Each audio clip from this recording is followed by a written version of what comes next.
Very official.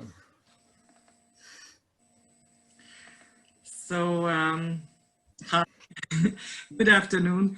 Thank you all for joining us this afternoon for this panel that is very special to me for partly personal reasons, but also for not so personal reasons. I am very grateful to my good friends Rita and Lily for accepting our application to take part in this conference. It is wonderful that we can all join you. And let me introduce a little bit our panel before handing it over to our first speaker, who will be János. So to start things with the first speaker, there is János Heltai from the Károli Gáspár University of the Reformed Church in Hungary, who is a senior lecturer there in sociolinguistics. János was the mastermind of the project whose outcome you are going to hear about today. There was a first project which started in 2017, whose aim was to introduce translanguaging pedagogical approaches to a school where students are predominantly Romani speaking and where the language of instruction is Hungarian. All this in the northeastern town Tiszavasvári in Hungary, and that project was supported by also the university in Budapest that János works for, and János integrated his own students into that first phase of the project. Among János's students with us is one of his postgraduates, Bernadett, Jani-Demetriou, there she smiles, who is working on a similar but not exactly the same project in the northeastern Hungarian town of Tiszavasvári, and we will hear about it more when János and Petteri start speaking today. Then there are the Finns. So first of all, on my screen appears Tamás, Péter, Szabó, who works in postgraduate teacher training at the University of Jyväskylä. And the next person I see is Teppo, and then Petteri, Laihonen. So Teppo, Jakonen and Petteri are also from the University of Jyväskylä, and they both work in applied linguistics areas of various kinds. If you could name your institutions separately when you start your talks, that would be great, because I forgot to list them, so I don't have them ready in front of me. So now probably the order in which I introduced our panelists will also be the running order of this talk. So János and Petteri will start by talking specifically about the Tiszavasvári project, and then Tamás, Teppo and Petteri will talk about methodological implications and also contextualizing the project regionally, which is quite unique, not entirely unique, but quite unique in Central and Eastern Europe. And finally, I am going to give you an example of one of the first outcomes of our second project, which is this teacher training program focusing on translanguaging approaches. So we had a training day, two training days actually earlier this week, and I'm going to discuss some of the outcomes of this teacher training day, partly jointly with Tamás from Jyväskylä. So with that, I would like to hand it over to János. János, unmute yourself, please. Sorry. Thank you, Eszter. As Eszter said, I am János from Budapest, from the Károli Gáspár University. I am working on the Department for Hungarian Linguistics. And before I begin, I try to share my slides. Just a minute, please. Share computer sound also. Yes, hopefully you can see it soon. Can you give some feedback if it is working? It's perfect. Thank you, thank you. So I try the remote control. No. Okay. So I will offer some backgrounds to our projects. I speak about, or I speak about our project site and our activities. Then I come to the topic of translanguaging, try to highlight what translanguaging in our view is. And in the in the third part of my talk, I also speak about connections of Romani language planning and translanguaging. And my colleagues offer or bring some evidence from this ongoing project in Tiszavasvári. Our projects, because we have actually two, are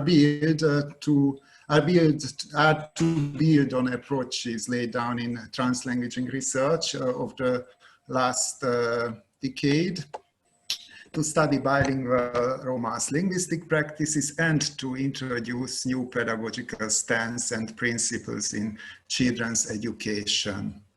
This project challenged the tradition which associates school with monolingualism, and they support social equality and competitiveness through the development of the whole repertoire of the children. This is achieved in our site by building on home language practices of the speakers. Yes. Sorry, I have some troubles here with my computer. So this is achieved by building on home language practices of the speakers as everyday ways of translanguaging becomes parts of the school, of the learning activities at school. We began with our first project in 2016. The name of the project is Translanguaging Practices and Translanguaging Classrooms in Tiszavasvári. That's the town, our project site, a town with about 12,000 inhabitants. We carried out language pedagogical activities based on an extensive linguistic ethnographic research. This is one of the biggest bilingual Roma communities in Hungary. And that's a participation research. We have students, researchers, and practicing teachers and other citizens from Tiszavasvári as participants. And build on this first project, we began with our Erasmus project. This is founded by Erasmus, Translanguaging for Equal Opportunities, Speaking Romani at School, is it called. Our planned outputs in this Erasmus project are a video repository and a handbook for teacher trainees about good practices in connection with translanguaging. The video outputs have to show some good translanguaging moments from the everyday classroom work. We have in this project participants from elementary schools in Slovakia and in Hungary, and the universities from Hungary, Slovakia, Finland, and Great Britain. We have two project sites, two schools included in our project. One is in Tiszavasvári in Hungary, in Eastern Hungary. The second one is in Simő. This village is called in Hungarian Simő, in Slovakian Zemne. This is a village with Hungarian minorities, so most of the inhabitants of the village speak Romani or Hungarian in their homes. The school in Hungary is located in a district where these 3,000 Roma people live under extremely poor social circumstances. However, Roma in our other location live in not segregated, but in several streets of the a village. Members of both communities use Hungarian and Romani in their everydays, and both elementary schools are part of the monolingual Hungarian school system. Even in Slovakia, Hungarian and Roma children are visiting a school with Hungarian as language as of instruction. The school in Hungary is avoided by non-Roma families. It's unfortunately a segregated school, and teachers regard themselves in both sides as non-Roma and monolingual Hungarians. In 2016, we began with a linguistic ethnographic fieldwork with my students, and to familiarize us with prevalent language ideologies and practices in the locality, we made conversations with more than 60 participants and set in on a massive amount of school classes to visit the lessons of the children. The team members of the team become aware of a striking contrast between the linguistic practices employed by the Roma in and outside the school. That's my next slide. During school time, Hungarian monolingualism was the norm. The teachers expected the pupils to speak Hungarian in class, and some of them extended this expectation even to the whole school area. Children and parents complied with this expectation and cut back on their Romani. Also, it's often the case that children have little competence in Hungarian, as primary socialization in these families takes place basically Romani linked. Accordingly, the pupils' linguistic practices outside school are predominantly Romani bounded. However, if they speak Romani, or in speaking what they regard as Romani, they make use of numerous resources considered by speakers of Hungarian to be Hungarian words or Hungarian loan words. And this is a feature of the Romani, which makes it possible for Hungarian monolingual teachers to follow only in great outline, local Romani bounded conversation.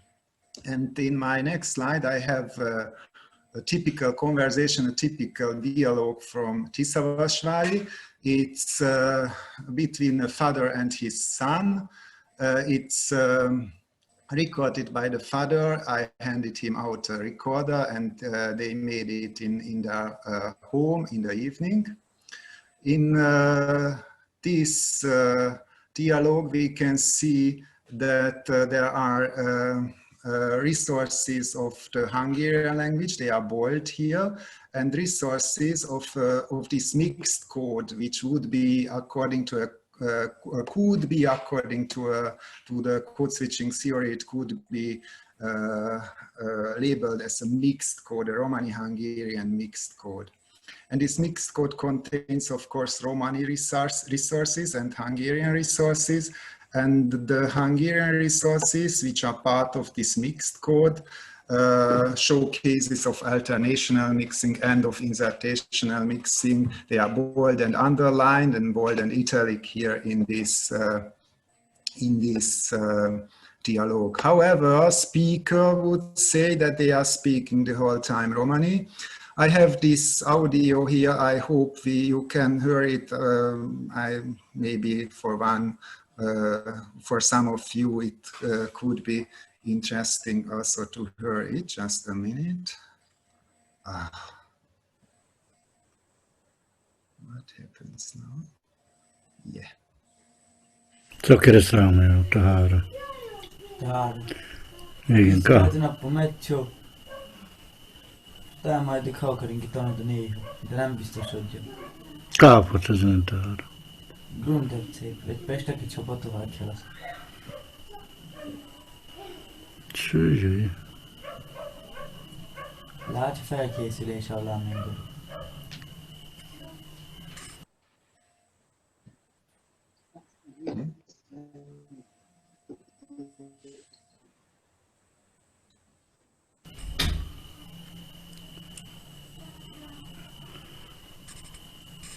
Bajnokságokon a gavlatomon. Majd 24-én kezdődünk. Elvileg. Kérj, abból az ön. Hát a Kanada Rebrandból te kezdeni, az első nagy Rebrandból. That's it. I hope you heard it. However, if there is an issue which blocks the application of the logic. Sorry, I have here something.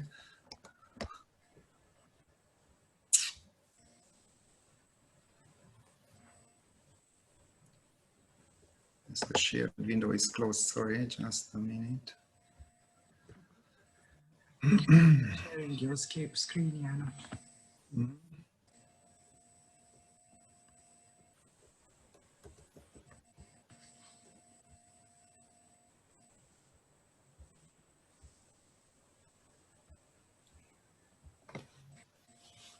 Do you see it now?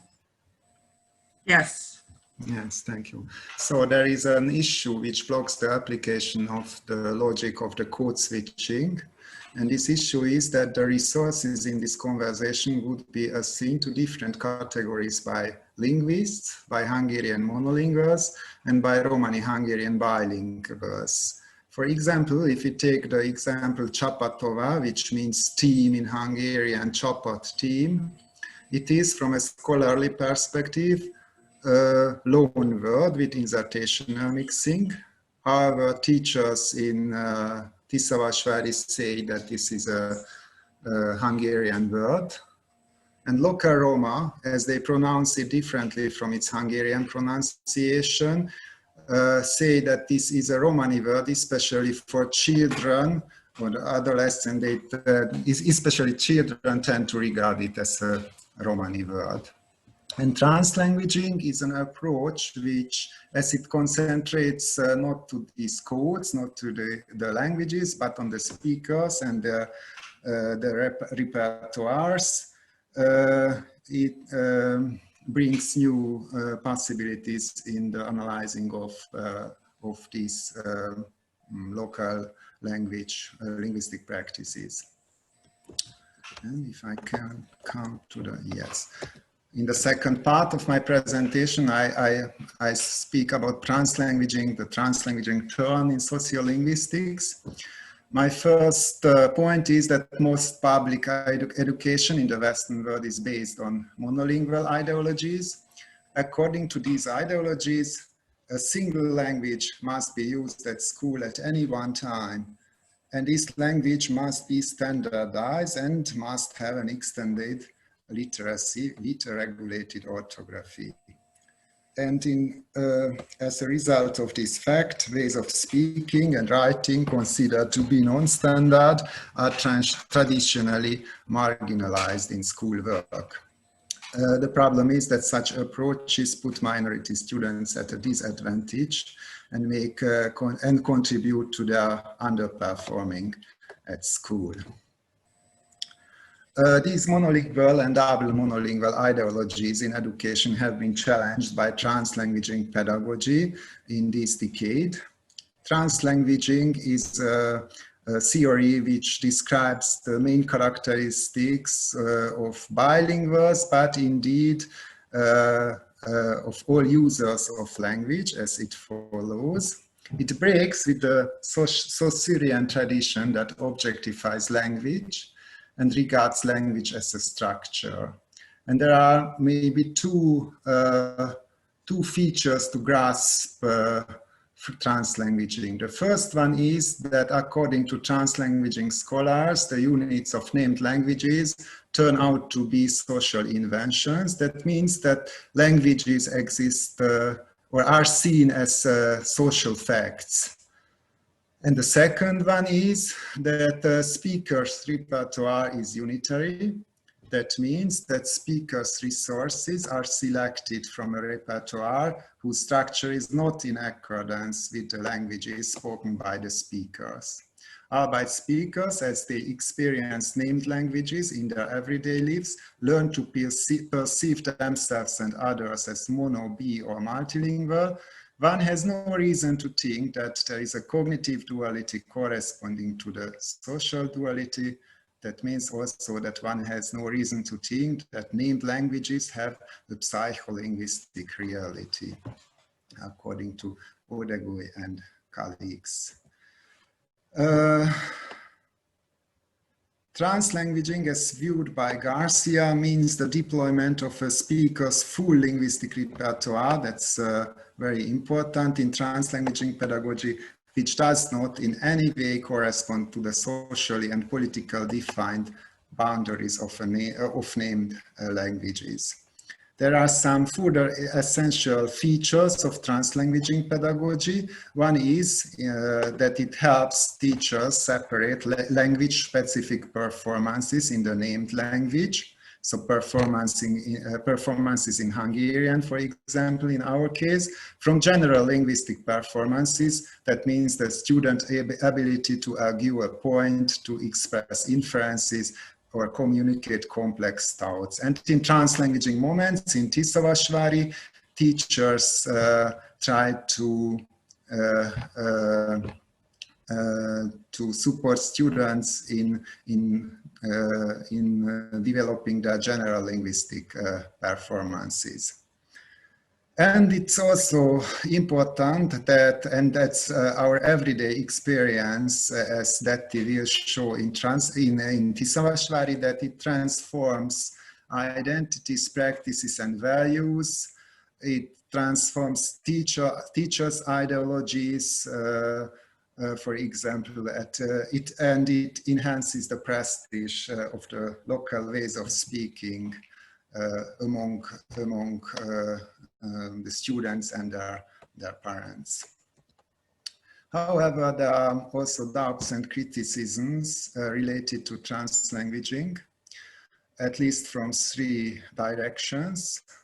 For example, code-switching scholars as Maxwell or Peter state that the concept, Maxwell writes that the concept of a unitary linguistic repertoire weakens the conceptual framework of sociolinguistics, which contains treasured icons as language rights, mother tongues, or code switching. And our means that translanguaging is a step backward from code switching theories, as it covers too many of the phenomena formerly subsumed under the heading of language contact.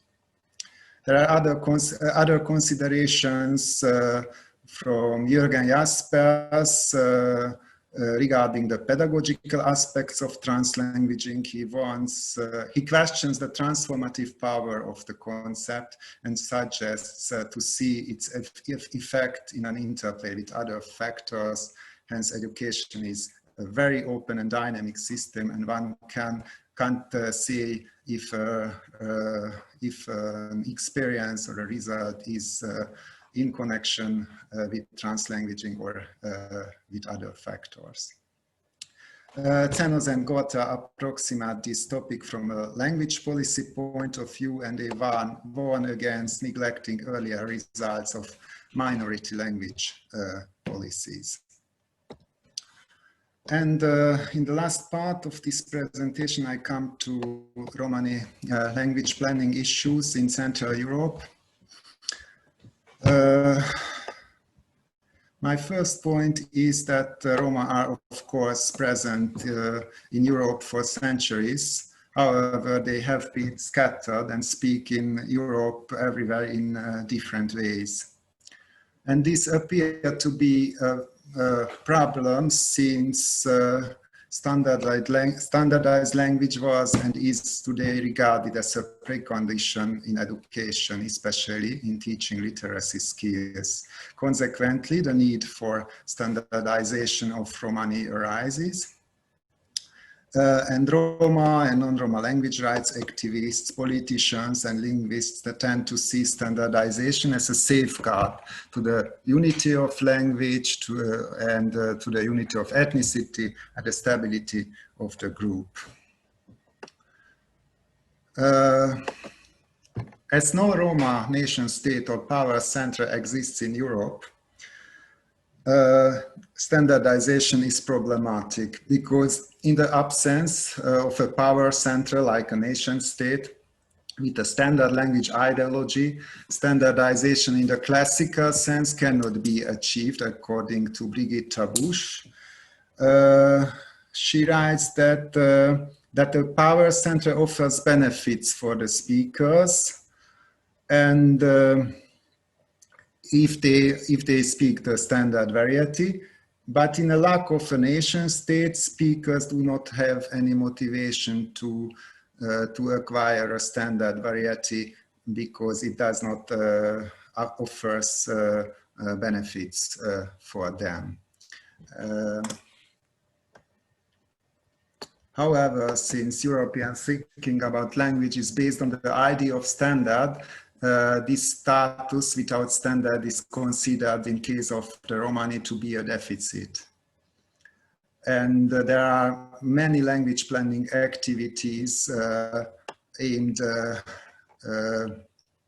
to standardize Romani. And these initiatives are marked by a search for possibilities, as Matras writes, by a search for possibilities of standardization in a transnational situation. And transnational means, in this case, that we have to do with communities with ways of languaging linked to Romani who are present in several European states. That is transnational situation in this case. As Matras writes, in the absence of separate state and areal concentration, the codification and promotion of Romani may be described as a decentralized and pluralistic process, which aims to develop several standards instead of just one, and is linked to a non-centralized network of activists instead of a nation state-like entity which represents power. Recently, Abercrombie showed an example of coeval standardization activities in Prizren among local authority persons in this city in Kosovo. These persons are positioning themselves as an imagined center, and their attempts at standardization have, according to Abercrombie, only a local value. And more interesting is maybe that they convey primarily only a standard language ideology, but not standardized resources. And we had several similar attempts in Hungary in recent decades, in the 80s mostly. To some extent, on the codification level, these attempts has been successful. Several dictionaries and textbooks have been published. The authors profess mostly a lower Vlach Roma identity, and they recommend an alphabet similar to the Hungarian one, keeping differences to a minimum, but with some modifications in the value of the graphemes. The problem is that a significant proportion of Hungarian Romas, even if they speak Romani, cannot read this alphabet, because they have some knowledge of Hungarian spelling systems, and they cannot surmount the barrier of an orthography which is different from what they learned at school. And the sad reality is that Romani speakers in Central Europe typically do not know about national or transnational Romani language and literacy standardization attempts. These hundreds of thousands of speakers in Eastern European localities never or only rarely come into contact with the transnational community and its bottom-up and decentralized initiatives for codification. And ways of languaging linked to Romani appear to speakers as a result of this fact as non-standardized and interpretable only in the locality. In this way, using a standardized Romani in schools attended by Roma students remains a very elusive goal. However, at the same time, there is a burning need to do something to diminish the handicaps of these students and to increase their chances of success. And our answer to this tension is translanguaging pedagogy.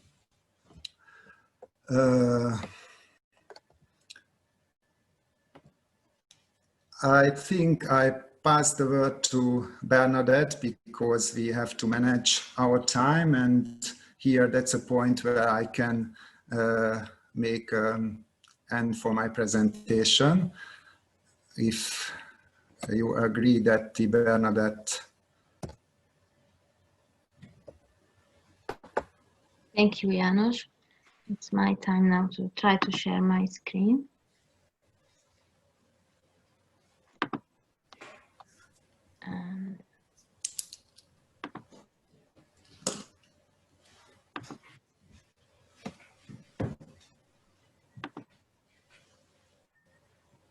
Okay, can you see the slide?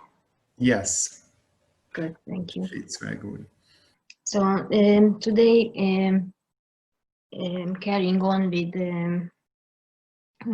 this theme, I would like to talk very briefly about how translanguaging has been adopted in this school in Tiszavasvári. First of all, to see that translanguaging is, we call it translanguaging pedagogy. However, it is not really pedagogy, rather it is an orientation which builds on the bilingual ways of speaking, and the learning process engages the students' diverse multiple meaning-making systems. And this orientation can be gained by following two different approaches. The first one is a supplementary approach, which includes translanguaging in teaching only temporary. And its aim is to enhance learning in order to learn the language of instruction. In our case, Hungarian, which is taught in the school. The other approach is more radical. It's called transformative approach, and its aim is to change the hierarchy of languages in the school and outside of the school, in the country, in the community. So in this case, to give back the power of language to its speakers. This translanguaging orientation in teaching concentrates on the children, not only one language. Therefore, our program has no intention for revitalization nor for standardization. The program's aim is to encourage the local children to rely on their full linguistic repertoire when learning at school, and also to create more suitable conditions, not only in education, but also in welfare in the school for them, as well as to develop, to help their socializing process by developing their identity. There are also, we can differentiate between different types of translanguaging. The first one is initiated by the students because it's their natural directive to speak using their full linguistic repertoire. And teaching means that letting them acquire new linguistic practices. It can rely on their already known and familiar practices, and this is how they their meaning making occurs. Also, in this way, they have the opportunity to show their knowledge and abilities in class. The other type is initiated by the teachers, which is a planned and structured activity to help the children grasp more complex context in order to gain new knowledge. Translanguaging has been worked out for standardized ways of speaking, mostly. Especially if you think about the program started in America, where Spanish and English languages were involved. However, our program concerns non-standardized ways of speaking, as we heard in the previous presentation, because as János mentioned, this corpus planning on Romani within Hungary hasn't reached the community. And here I brought an excerpt from an interview taken by an assistant teacher from the school who was born in the community and teaches, works in the school. And he said, reflecting on the ways of speaking in the community, it calls it this specific language. That is why this special Romani language formed here, so that it has mixed with Hungarian words. So they call it specific and special, and they don't really claim it as a real language, and they don't really have two positive values attached to their own ways of speaking. Bringing translanguaging into the school in Tiszavasvári has brought up some issues among the teachers. First of all, the standard ideology, also mentioned by János, is there among the teachers. So most of them claim that the non-standard language practices of the children are not considered valuable. Therefore, they take the supplementary approach that I have mentioned, and their aim is to teach children how to speak properly and better Hungarian, with the help of letting their home linguistic practices into the learning process. And this idea raises some questions about teaching with translanguaging orientation.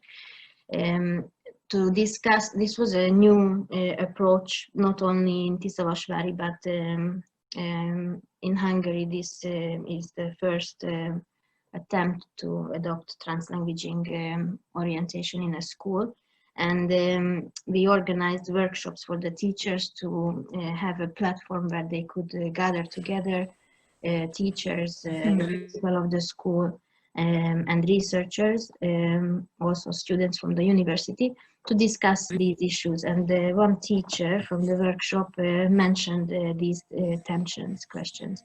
It causes tension that here we have requirements, and we have to evaluate according to this in Hungarian grammar lessons. So we have to aim to correct them according to the standard language. However, with translanguaging is not working to keep on correcting the children. So we have to combine these two together to correct them, but at the same time it is possible to say it in other words, other ways as well. But I have to make the children understand that if they are assessed or writing tests or anything like this, it won't be correct the way how they say it. Another issue the teachers encountered, it's that they have to let the children take a more active part during the lessons, and the teacher cannot take control on everything happens in the classroom. For example, another teacher from this workshop said that, God forbid that I should degrade anybody, but I impose limit to the children because I don't let them speak Romani whenever they want, because my fear with this is that they wouldn't be able to keep balance and everybody would just speak randomly. So the fear is that first of all, why to teach using Romani resources, since it's not really helping them learn Hungarian. And the other one is that if they let children speak how they speak at home, that the teacher would lose control on the teaching process, and as she said, everybody would just speak randomly. However, there were some teachers who tried using translanguaging in the classrooms, and they have encountered some changes caused by translanguaging in class. First of all, many of the teachers said that there has been changes in motivation of the children. And here is another excerpt from an interview taken by a teacher teaching in lower primary in the school. She said, because if this language use is permitted to them, they become so enthusiastic, and all of them want to say it, and which one of them should I choose then? But it is okay if they enjoy it. Plus, it is a very big deal if they are able to break up to section the sentences into words, especially in first grade. It is a very big deal. I can say they do not know it in Hungarian how to divide the Hungarian sentences. Here she spoke about a grammar lesson where they learn to section the sentences into words, and they managed to do it in Romani linguistic resources, and it was easier for them, of course. The other change caused by translanguaging, according to the teachers, is that the classroom dynamics have changed. Another teacher says that he spoke in Romani in a way that it even surprised me. He's quite a weak pupil, although he said this really nicely. Okay, the one sentence he wanted to answer became more sentences, and he said that he was very proud of himself, so this motivates children a lot. It was good.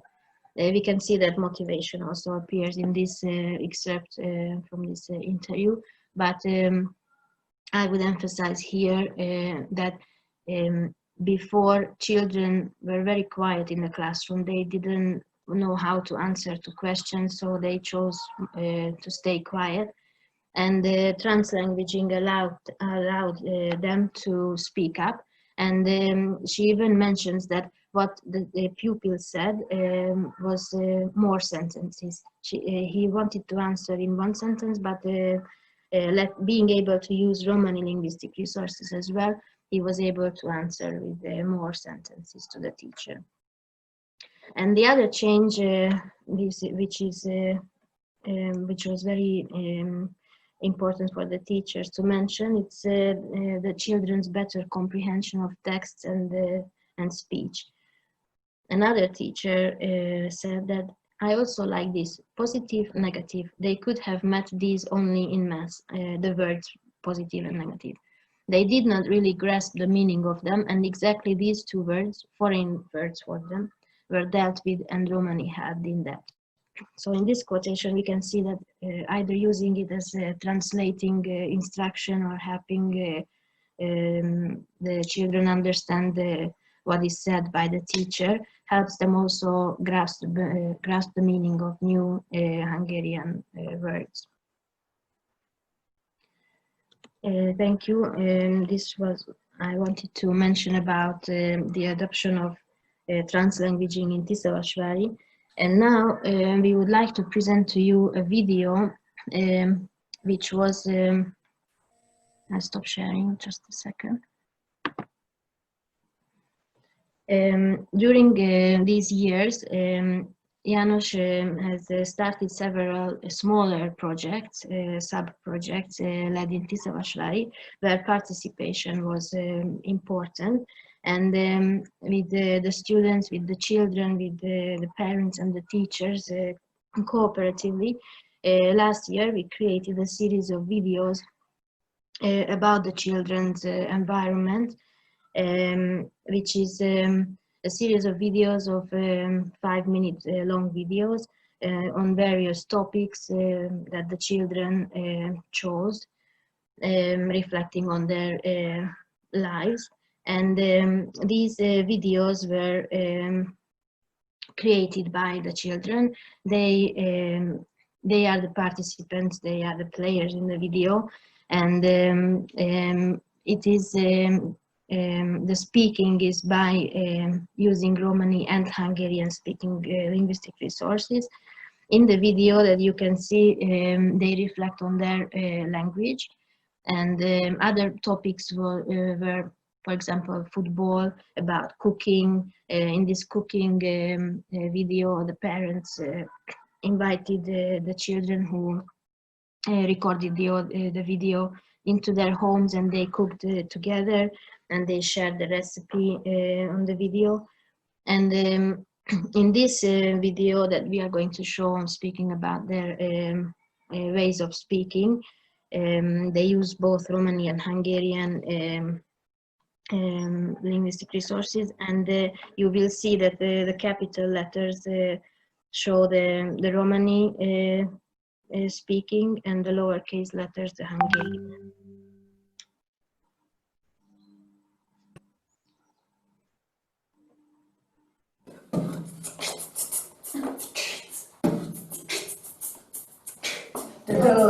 Castello, Daciumaro, Dacio, Andamurgono, Aro, Andamuruas, Cavera, Tederote, Castello, Daciumaro, Dacio, Andamurgono, Aro, Andamuruas, Cavera.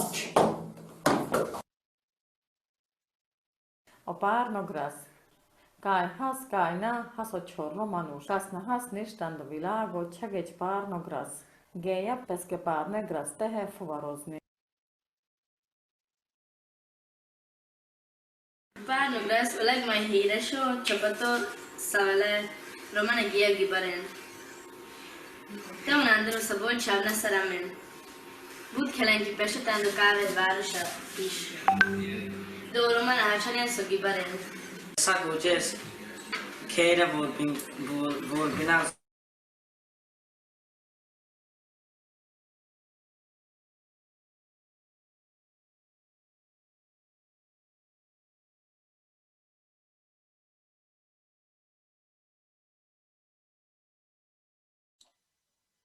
It seems to have frozen.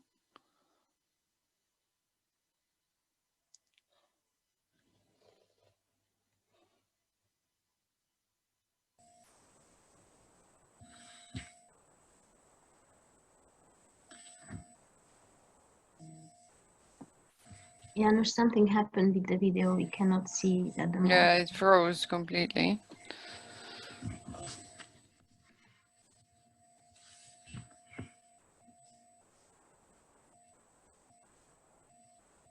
János, can you hear us? János, can you unmute yourself? János, unmute yourself. I don't understand you, sorry. The video froze, lefagyott a videó, we cannot. Okay, I try it again if you Yes.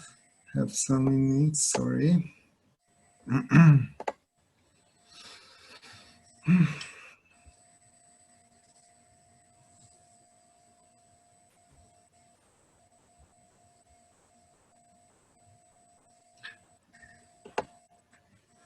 Did we have this session? Yes, yes, you can continue from here if you can. Okay. Mindkettő ősének a szanszkritot tartják. A magyarországi kárpáti és olánnak nevezett beszédmódok nagyon hasonlítanak egymásra. Milyen nyelvek hasonlítanak? Kárpát, az olá. És a hindi, az hol van ez a hindi? Hol beszélnek hindi, Kristóf? Indiában. Mit mond egy nagyon fáradt ember? Jaj, de fáradtam, muke mante pihenően.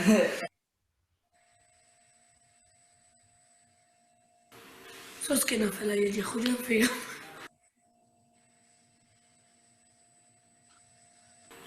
Tu pareces tan képes. Jó, tetted. Mindjárt a tagja.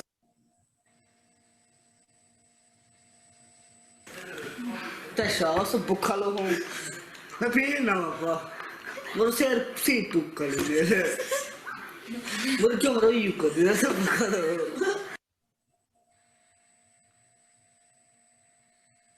Kásai hadirom már tringyes na dikjomla. Nasana. Hát vajon kásai, így hadik haszla.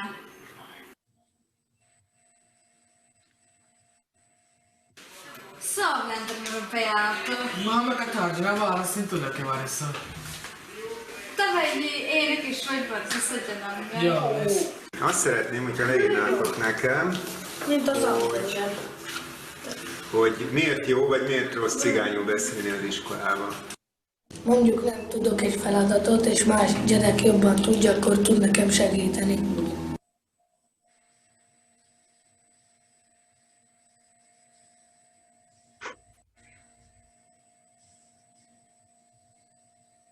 Mácsási, pármaszka haszta igazságosok. Butada az India, taj segít India po ember. A télen szalvel, elszel, buthalta vele butchiken, aztán készül el lungo szalviban. Dúj kocsi összeütközően, akkor andó kocsi besentáj érve átcselle, ha ando könyvívo beselle, ando autóvo, átcselle, ando beszélve. A gyémánt a legzuráló anyagohin. Az szó szoroszolomát, de a gyémánt majd kevés nohin. Nővé szápult munkakerde, táka pelemetekeren, csára, bútora, tájker, oda lácse, sukára hasz. Dúj laule páva, táj trin sárgi, dúj fele csinávlen, táj dúj laule tukedav, kacsi ácsiaman. A gyerekek az iskolában is beszélnek romaniul. A tanárok sok mindent értenek, de nem tudnak beszélni. Ha viszont a gyerekek 2 vagy 3 dolgoznak, sokszor beszélhetnek cigányul, és kapnak néha olyan feladatokat is, ahol cigányul kell beszélniük. Az iskolánkban mindenki úgy beszél, ahogy tud és akar, órán is. A tanulásban is segít a cigánynyelv, néha szoktak írni is cigányul. Minden tanulnivalót le lehet írni cigányul is. Úgy írnak, ahogy otthon beszélnek. Mindig azt írják le, amit hallanak. Üres vékámba gabonát, áll a kezembe parolát. Üres vékámba gabonát, áll a kezembe parolát.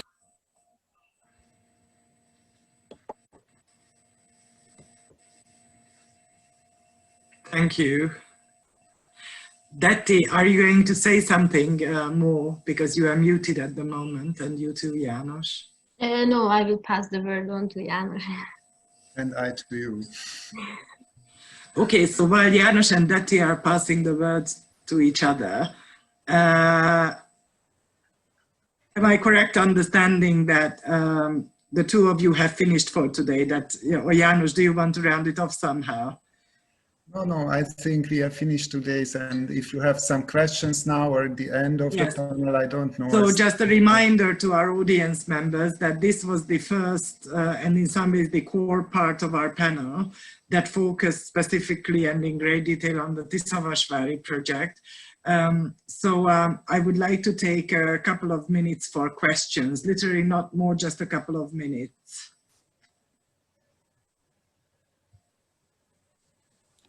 This is Rita again. So the way we've been doing questions is that they write them in the chat, but it's up to you if you want them to just unmute themselves and post them. So yes, you are welcome to send questions in the chat. But I thought that, we will have a discussion at the end of the panel. But if anyone has any quick questions concerning what János and Detti have presented, then we can have maybe a couple of quick questions.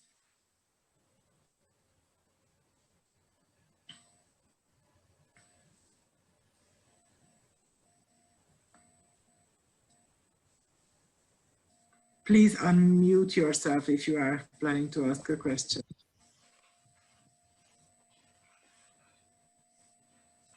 I think, Eszter, we can go on now, and in the end, we will have the possibility. So now we are then going to move on to the second part of this panel, which focuses on cross-regional comparisons and methods. So I would like to ask Tamás, Péter, Szabó to present his contribution. Yeah, thank you very much, Eszter. So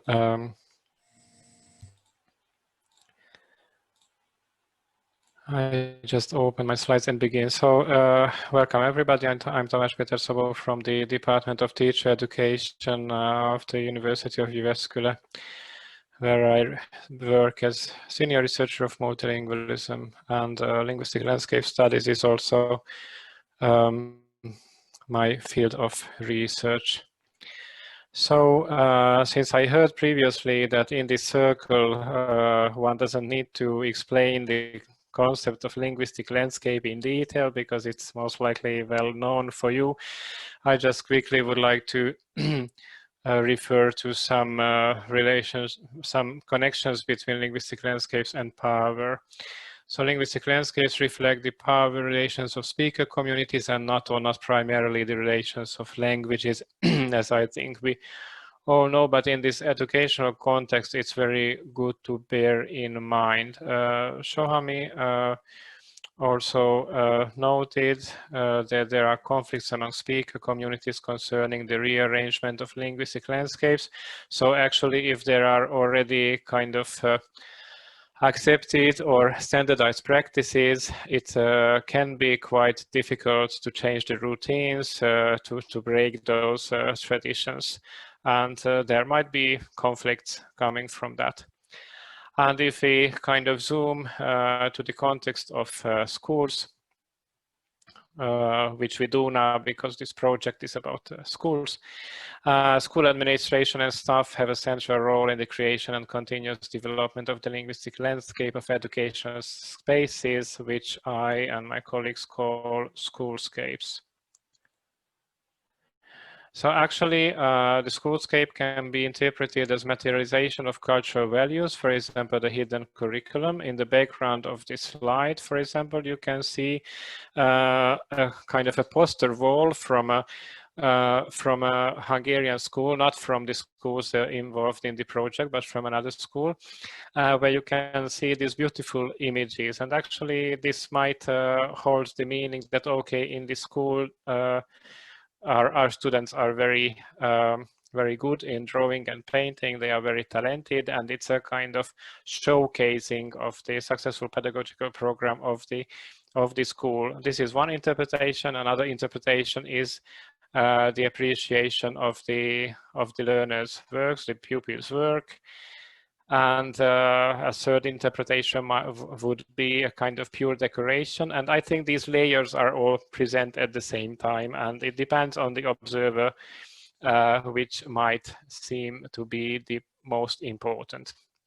Cara Brown defines schoolscape. Actually, she coined the very term schoolscape in 2005, saying that it's the physical and social setting in which teaching and learning take place. Of course, it's a very wide definition. Later, she also noted that in schoolscapes, text, sound, images, and artifacts constitute, reproduce, and transform language ideologies. And actually, this aspect of the schoolscapes is the core of my talk today.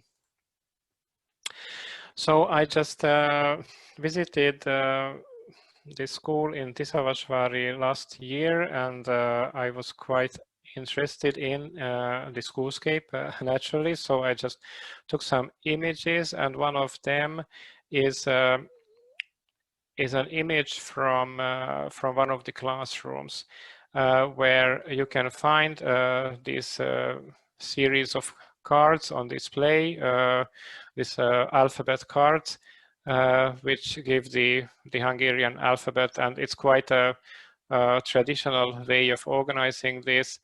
You can see these words that call for some words, and then the learners can associate to the word and how it sounds, and then they can make association between letters and images.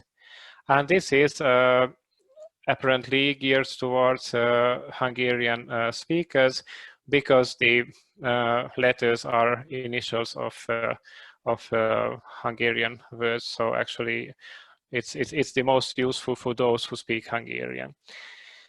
It's a very kind of standard way. Doing this kind of alphabet wall is reproducing something that has been done forever, for several decades, if not for longer. What is quite interesting and indicates change in the organizational pedagogical culture of the school is this wall.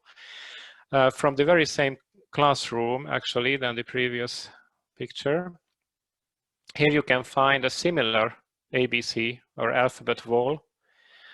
The idea is the same. The pictures call for some words and help the learner to associate from the sounds to the letter.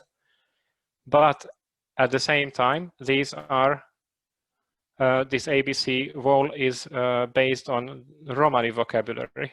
So actually here you can find Romani words, and it's especially for Romani speakers. And this is an appreciation of the Romani language and also a very important pedagogical tool for learning Romani, for literacy skill development, and so many other things.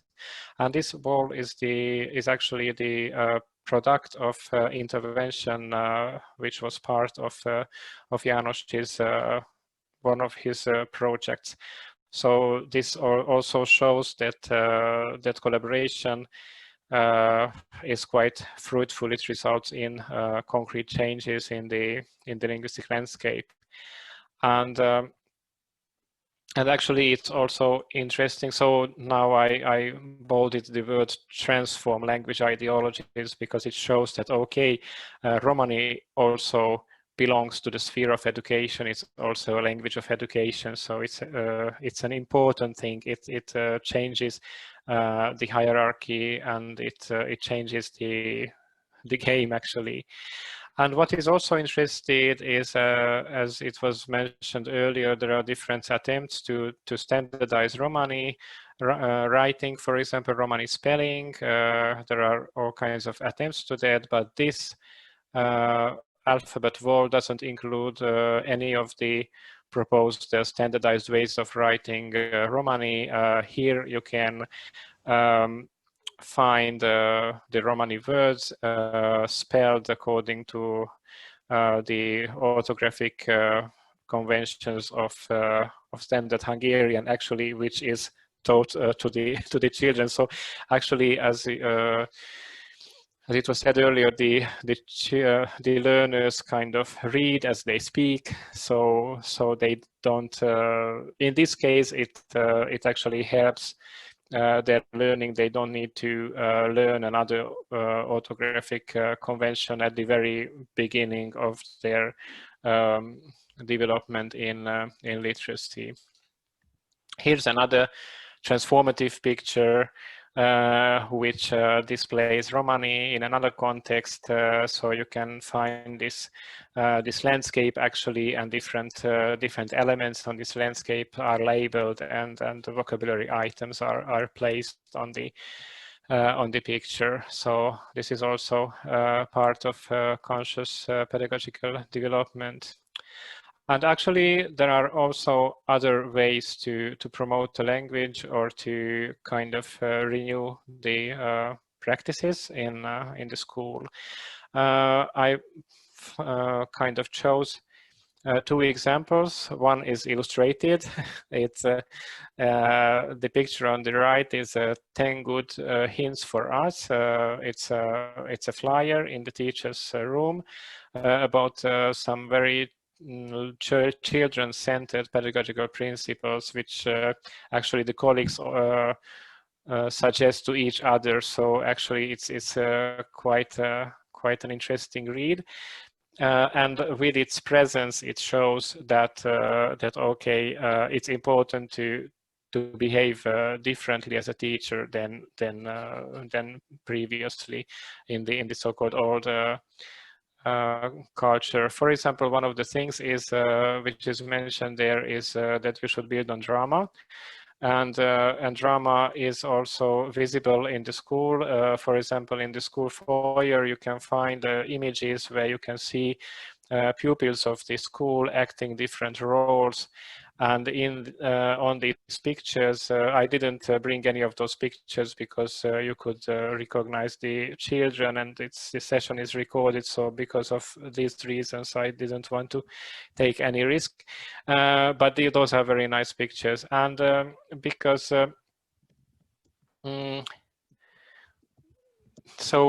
my point here is that those pictures don't display any kind of writing.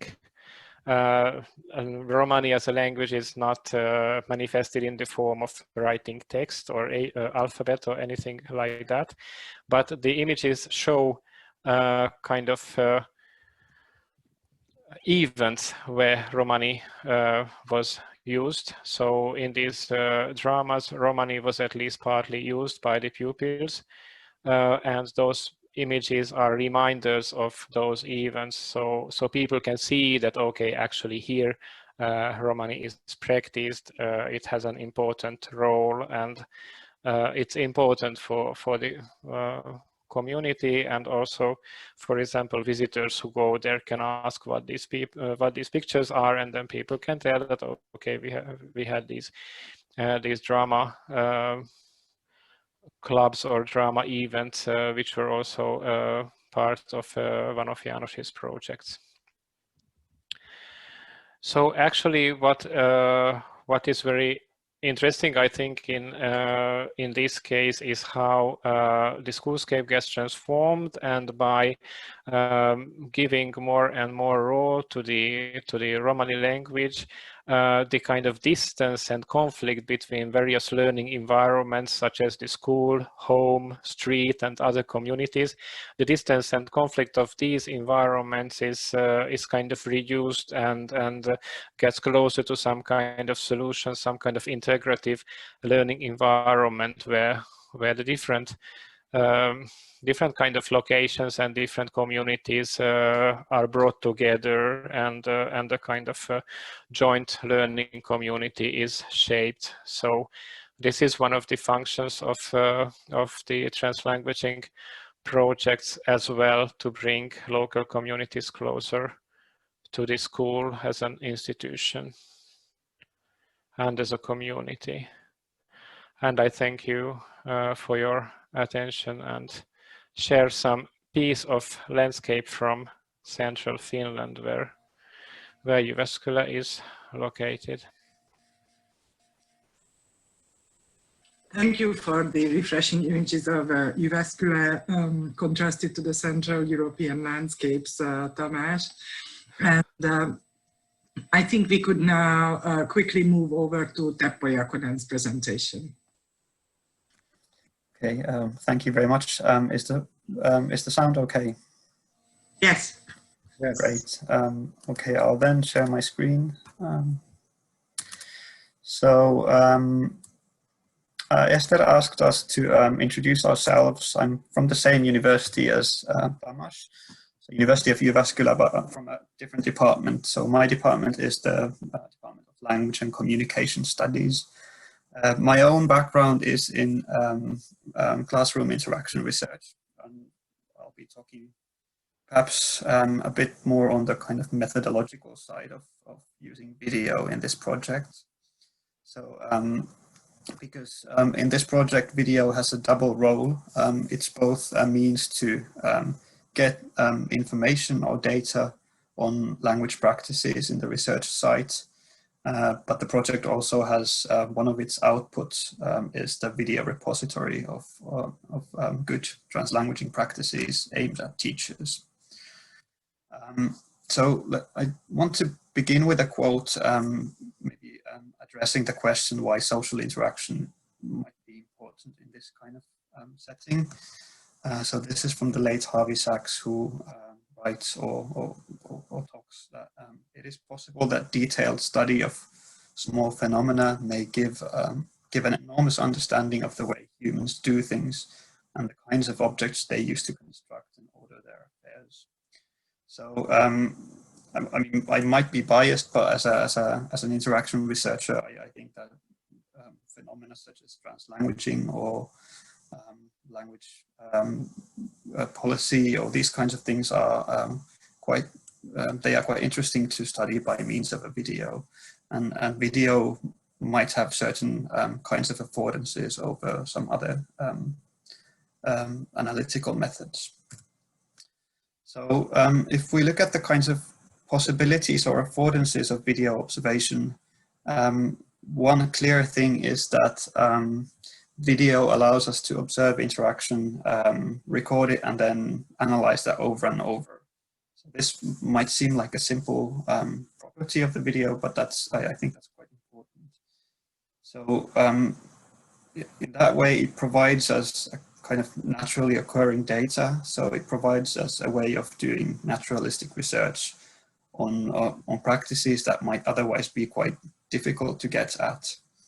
So it's a bit like if you're driving a car, it's not always easy to describe how to drive a car. It's sometimes good to kind of observed that being done in practice.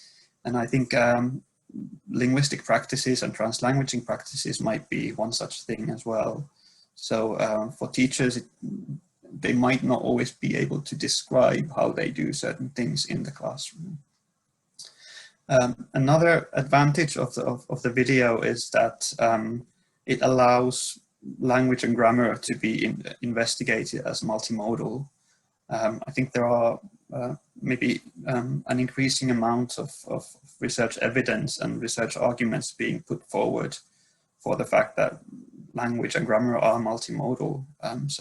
This is something that we can maybe address via video. So in what ways is translanguaging a kind of a multimodal phenomenon?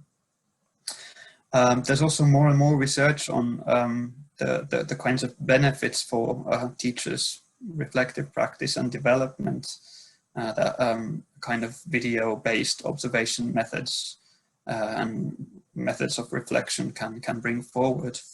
And this is something to bear in mind with the video repository as well. Video itself does not dictate the kind of analysis method, so it can be approached from like a multitude of different perspectives. On the next slide, I have some strategies that we've been kind of discussing in our training meetings and strategies that I, having my background in conversation analysis, that I found could be useful strategies in trying to make sense of what translanguaging is on the basis of video recordings. So I think one important thing to keep in mind is try to get a sense of in what kinds of action contexts or sequential contexts are different language resources in the classroom being used. Petteri mentioned the difference between translanguaging done by a student or initiated by a student and then that initiated by the teacher. So that's one clear difference. It's also good to pay attention on what precedes acts of translanguaging or the use of diverse language resources and what follows them. So this is a kind of a way to establish a kind of a basic sequential picture of what translanguaging might look like. Often there are, in many classrooms, and this is also come out in János's talk, that there are different kinds of normative orientations to languages in bilingual and multilingual contexts. So, you know, in the case of translanguaging, it's good to kind of pay analytical attention on whether recipients of turns that involve diverse language resources, how do they deal with those acts, those translanguaging moments? Another point of social orientation is that language is often, or I guess always, addressed to a specific recipient. So how do acts of translanguaging, what kind of a recipient or audience they construct, what kinds of things they require from the recipient, at a kind of a basic level, they require knowledge of the languages that are being put together in one single term. And then lastly, and this is related to the point I made about the language and grammar being multimodal. So how are the body and any kinds of material resources, how are they used as resources for action during moments of translanguaging? There are also some analytical challenges, and I think we've at least come across some of these in our training week, and Eszter might say a few words about this as well. So one thing that relates to a kind of a choice between a data-driven versus a theory-driven analytical approach is, do you actually have to know what translanguaging looks like before you start analyzing it in some video recordings? And if so, then this might affect what you will find and what kinds of methods are suitable, I suppose. The other thing relates to the kinds of social orientations of translanguaging. What kind of membership knowledge does the analyst need in order to spot translanguaging moments? And how does that play a role in what we think translanguaging is? And then the last point is that there is, I guess, by now a long literature on classroom interaction and classrooms as being kind of examples of institutional interaction and interaction where all kinds of normative things are dealt with, not only those related to language. So teachers will need to maintain discipline. They will do some things that are related to kind of cohorting and managing large groups of pupils. So how are the language-related normative orientations related to these kinds of other normative orientations? Is it always possible to tease these things apart? That's all that I had today. So is it Petteri's turn now? Yes, thank you, Teppo, and Petteri, please start, so we have a little time.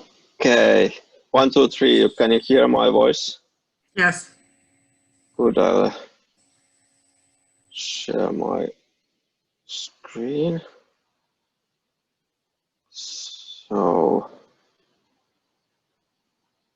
So I'm going to talk briefly about my research in northeastern Romania with a Hungarian revitalization program. In northeast Romania, in Moldavia, there are people, the Moldavian Chango, who speak kind of a pre-modern form of Hungarian combined with modern expressions from Romanian, and their children are practically bilingual in Romanian and have a passive knowledge of the Chango, which is not recognized by anyone as a language, or there are no activists saying that it would be a separate language, and they participate in a revitalization program where they are taught Hungarian for short. So, and why these translingual pedagogical practices would be or are might be useful.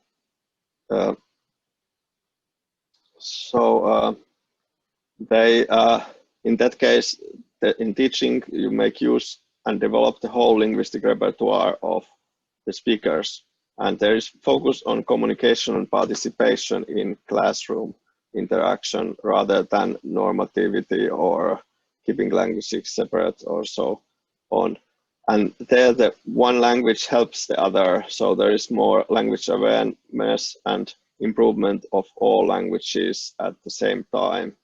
And there is the inclusion of all pupils, students, despite their limited, in some cases, limited academic language capabilities in the target or instruction language.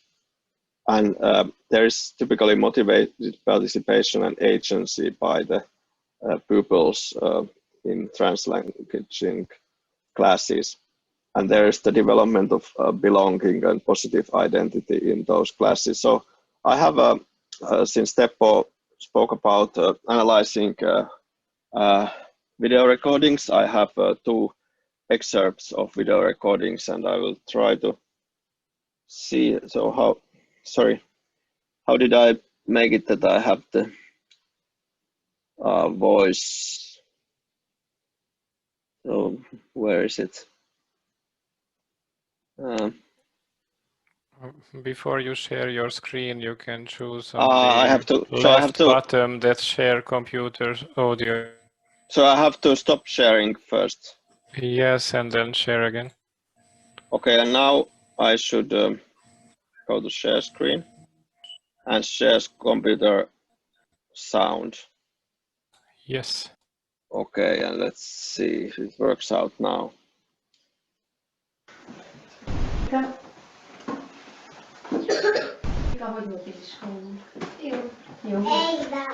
Nem adóstam, nem szeret, de nem nagyon szeret iskolában.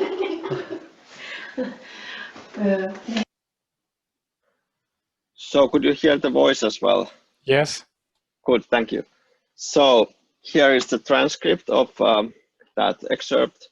So the teacher is speaking something like standard Hungarian in Transylvania, or in those parts where there is Hungarian medium education in Romania, and then they are this revitalization class takes place after school. So the kids come from the school to these revitalization classes, and there they typically discuss how was school today. And so here is Petti, or Pettike, and he's asked, the boy is asked how was school, and then in this formulaic way he says it was fine. But then a girl here marked with yellow says this, well, not really. So it seems that was a formulaic answer, and it's well, the kind of their impression of this boy at school is not kind of that she's a good performer. So or I don't know, is it about behavior or something like that? And so in this kind of emotional response and taking part in this discussion, the girl does this in Romanian. And so the teacher also takes up this and says that actually, yeah, Pettike is not very big fan of going to school. So in this way, the girl could participate, even though she didn't use the target language of this revitalization class, and the teacher also didn't tell her to stop speaking Romanian and speak Hungarian, but she took the point by the girl and then integrated it into the classroom interaction. And then there's one longer one about mushrooms, which we can listen now. Minden gombát, gyerbe, hozok. Igen. Kasári gomba, ópintyal. Mindjárt.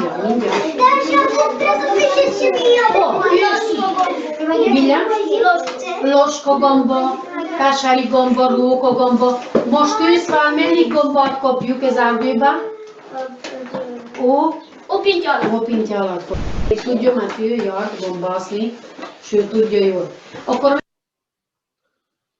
So, in this transcript, I have indicated with red those parts which are typically Chango, which are not used in Transylvania or in Hungary at all, and then with yellow those that are in Romanian.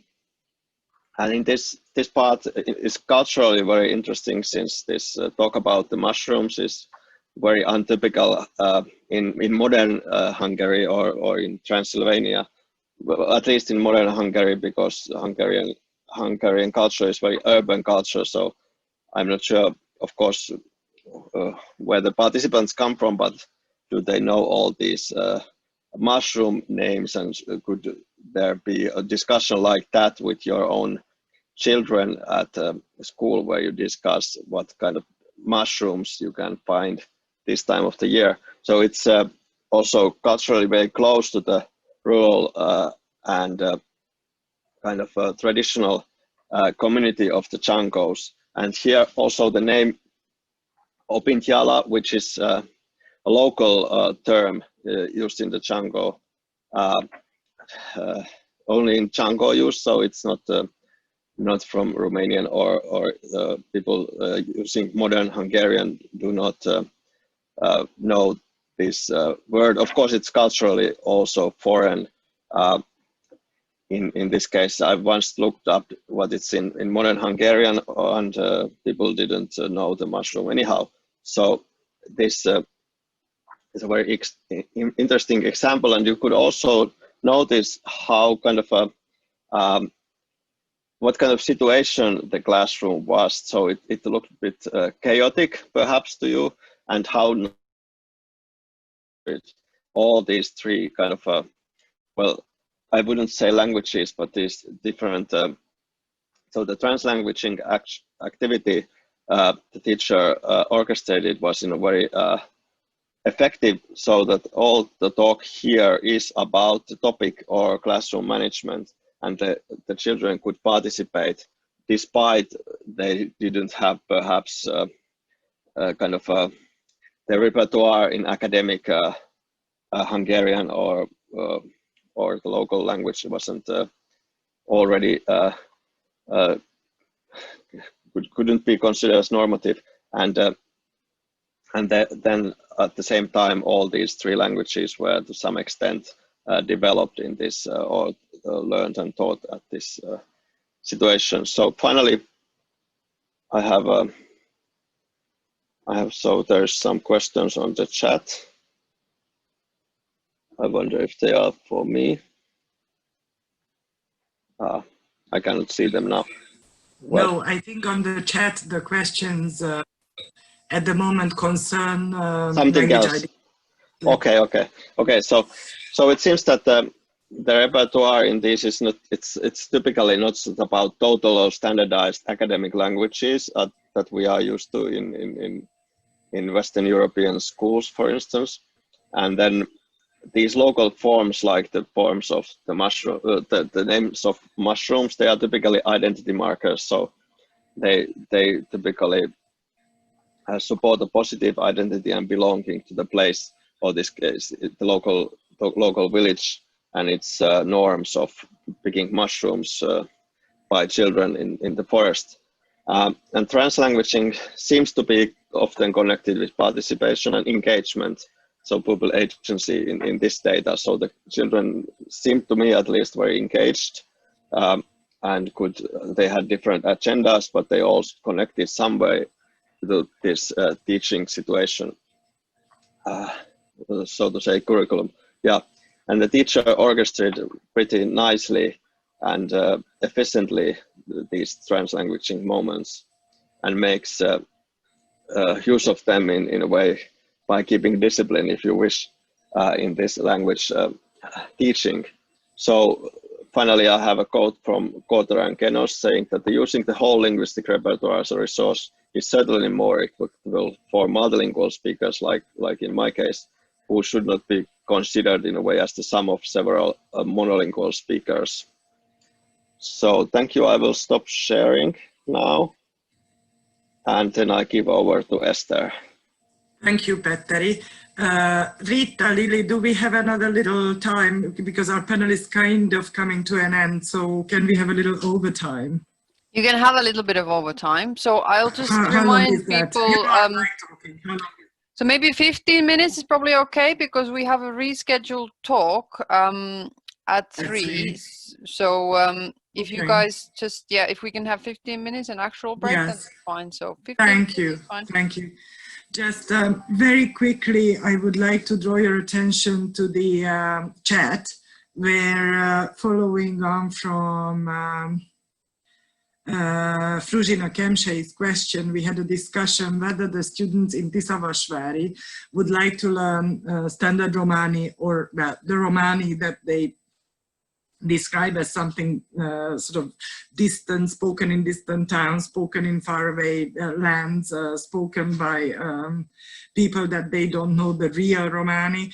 And then János and Petteri have been responding to these questions, and their answers are much better informed than what I'm going to say now. I just want to pick out what János said, that this is more the myth. And I think we often come across this in various minority groups whose language status is not recognized, that they default to metaphors such as a non-real language or improper language. So often, if a linguistic variety is not considered to be prestigious enough, partly because it is kind of oppressed, and I really put this in quotation marks because it does not have to be politically oppressed, but it comes to be oppressed by strong normative tendencies in a majority language, then for the speakers, even without being aware of faraway, purer dialect, their own dialect often comes to be seen as not a real one or not a good one. So the metaphorical representations of these minority dialects are very rich. I just wanted to add this to the chat, and specifically about the community. We are studying János and Petteri have answered the questions. Okay, so now my aim here, and I'm the last speaker on this panel, and the part of my presentation will be shared with Tamás, Szabó. So my aim here is to round off this panel really, and tell you about the current project a little bit and what we have achieved so far. So the Erasmus Plus project, whose aim is to enhance and develop a teaching training program that is representing translanguaging as a pedagogical approach to using Romani in school in the two towns where we are studying this phenomenon. That started last autumn, and there were project meetings in Hungary and in Slovakia, so in Tiszavasvári and in Szimő or Zenne. But then our program would have continued with 3 training days in Jyväskylä. And unfortunately, that was cancelled because of COVID, and instead we had a virtual training this past autumn, just at the beginning of this week. And right now, as we speak, we should have been in London on the Bloomsbury campus of UCL holding a first conference to not as a dissemination event, but to kind of discuss early project outcomes with researchers working on similar topics in London, but that could not take place also on account of COVID. So we had, again, a virtual event to replace the real-time event. So what I'm going to do now is to tell you a little bit about this, these 2 events which took place earlier this week. And I have started sharing my screen, and now I'm also going to show it to you in a slideshow from the beginning. Can you hear me? Yeah. Yes, very well. So based on the extensive linguistic ethnography fieldwork that János and his colleagues and students undertook in Tiszavasvári, and on the early findings of the Erasmus Plus partnership project, which aims at teacher training, 2 training days were held earlier this week. The training days were organized by the University of Jyväskylä, but with contributions also from Károli Gáspár University in Budapest and University College London. The title of the event was Defining and Analyzing Translanguaging Classroom Moments. And the audience consisted mostly of postgraduate students of linguistics, sociolinguistics, intercultural interaction, translanguaging even specifically, and the pedagogical practical applicability of translanguaging approaches. So the 2 days were built up as follows. On day 1, we had an overview of the field by Petteri and János, whom you heard earlier today. And they also discussed the first outcomes and the challenges of applying translanguaging approaches in practice. On day 2, that was partly to replace the London event that couldn't take place right now, was a keynote lecture by Professor Li Wei, who in the theoretical sense is one of the doyens of translanguaging approaches, translanguaging theory. And then we had a Q&A specifically designed to discuss some of the practical challenges emerging from our fieldwork. So on the first day in the workshop, János János and Petteri introduced their data a little bit like in the discussion this afternoon. And what was discussed as well is how translanguaging theory can be applied to this field, and what is it that the theory entails and that is supposed to be so revolutionary about it. And then in the second part of the first day, Teppo, Tamás and Petteri held partly methodological and partly regional level comparison and analysis of the ongoing project.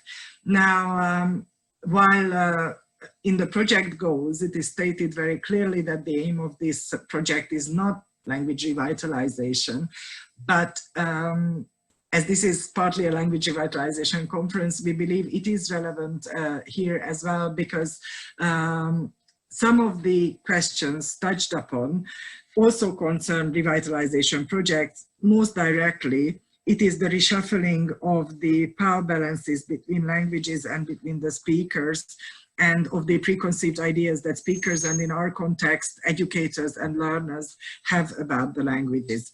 And as I think some of the data emerging from research in Tiszavasvári shows, a translanguaging approach indeed can be very effective in reshuffling somehow the ideological associations that one has with various languages. The outcome of the first day was actually very interesting.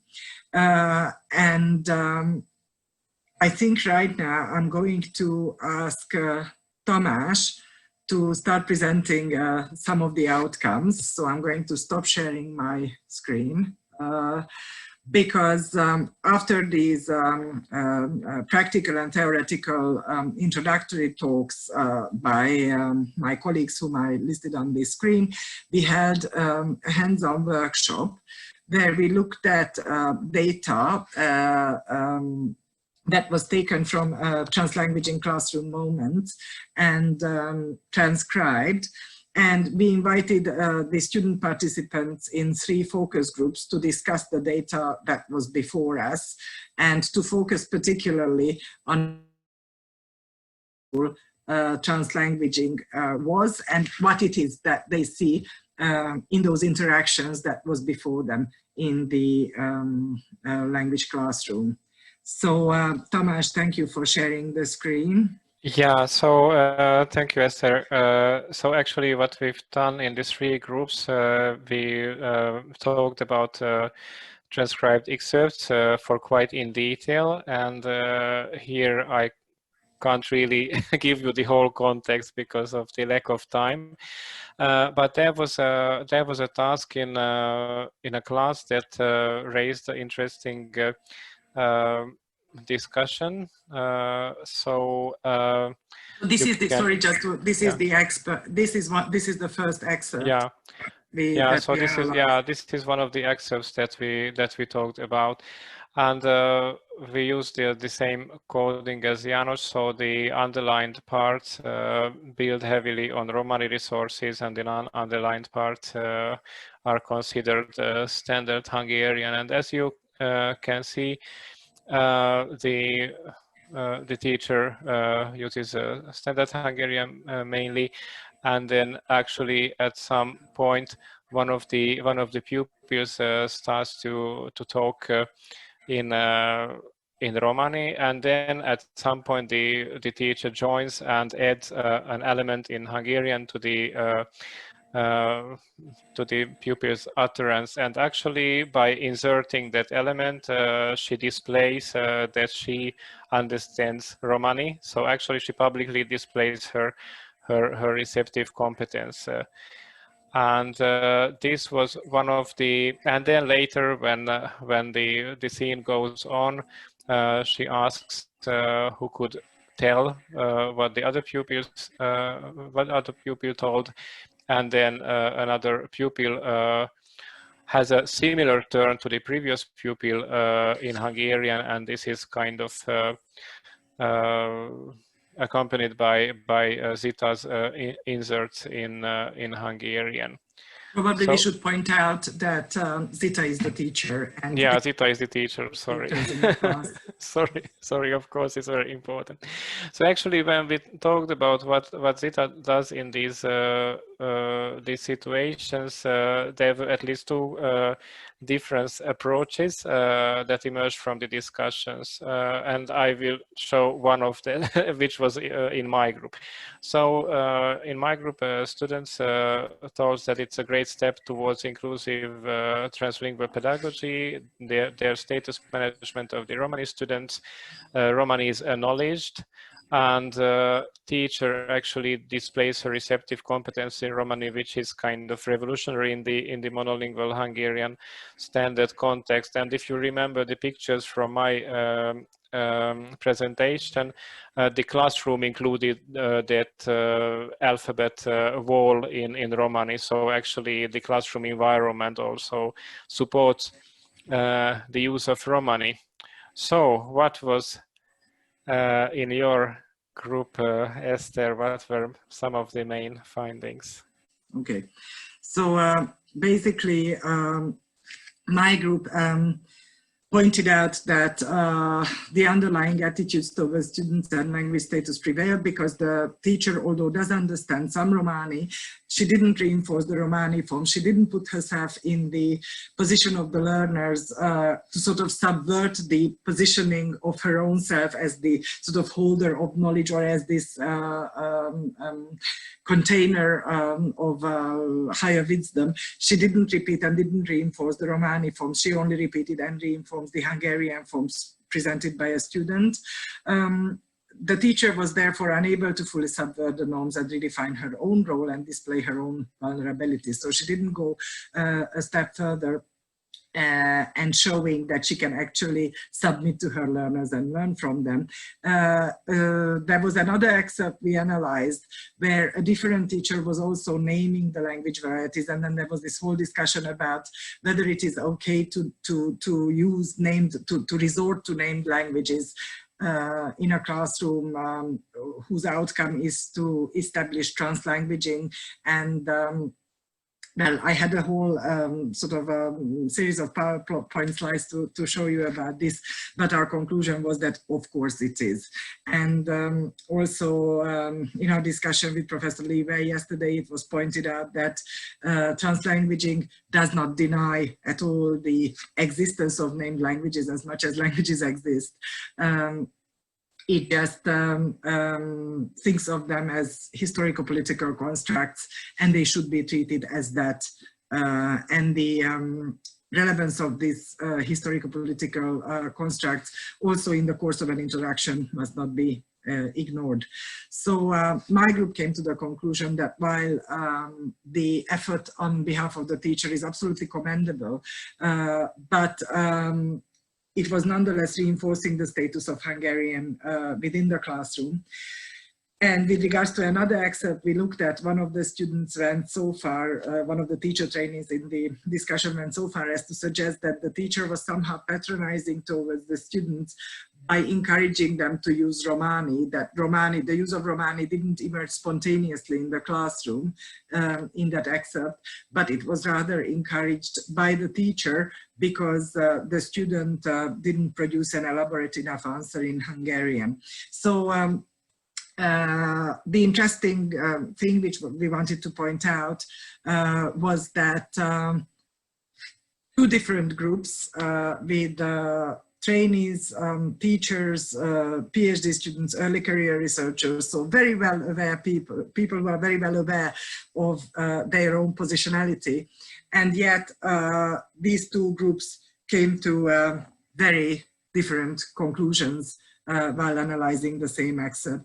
And I think this is a message we would like to share with this panel, just to say that we always have to be aware of the underlying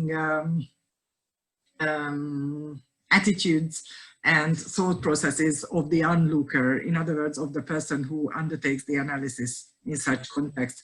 And Rita, if you give me just one more minute, I do. Can I say something? So, because I think people have lots of questions and want to discuss all your findings, and we would like to have a little break and close this room for a tiny moment. So, once you've made your final point, I would encourage everyone to go to the break room to have the discussions there, if that's okay, because we need to sort of reboot a bit. But I do make your final point, and then if we go there after. If Tamás could stop sharing his screen, I would like to start sharing my screen for 1 second.